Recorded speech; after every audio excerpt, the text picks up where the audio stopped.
Selamat pagi Indonesia. Anda menyaksikan seputar berita terkini pukul 9 WITA bersama saya Agus Ceketraya. Kebakaran di Bandara Soekarno-Hatta beberapa waktu lalu yang mengganggu kenyamanan dan keamanan penumpang hendaknya menjadi pembelajaran bagi bandara lain seperti Bandara Ngurah Rai di Bali. Terlebih lagi Bali menjadi barometer kunjungan wisata dunia sehingga kenyamanan penumpang menjadi hal utama yang perlu diperhatikan. Kebakaran yang terjadi di Bandara Soekarno-Hatta beberapa waktu lalu masih menyisakan sejumlah pertanyaan akan standarisasi keamanan dan kenyamanan penumpang dan pelaku usaha yang diberikan oleh pihak pengelola. Pertanyaan yang sama dihadapi Bandara Ngurah Rai saat ini, meski baru direnovasi. Hal ini tidak menjamin Bandara Ngurah Rai memiliki standarisasi keamanan untuk mengantisipasi kebakaran.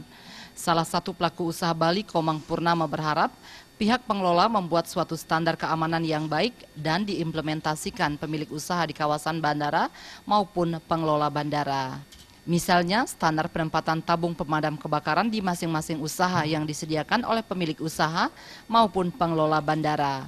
Ya, saya melihat PAP yang di Bali tidak mempunyai protap yang tetap. Seharusnya mereka punya protap yang tetap dan juga melengkapi dengan alat untuk pencegahan keamanan tersebut gitu. Jadi seharusnya keamanan itu tidak semata-mata dilakukan melalui X-ray saja gitu, tetapi lebih atau security gate tersebut. Selain standarisasi keamanan, hal yang tidak kalah penting diberikan adalah kenyamanan barang bawaan.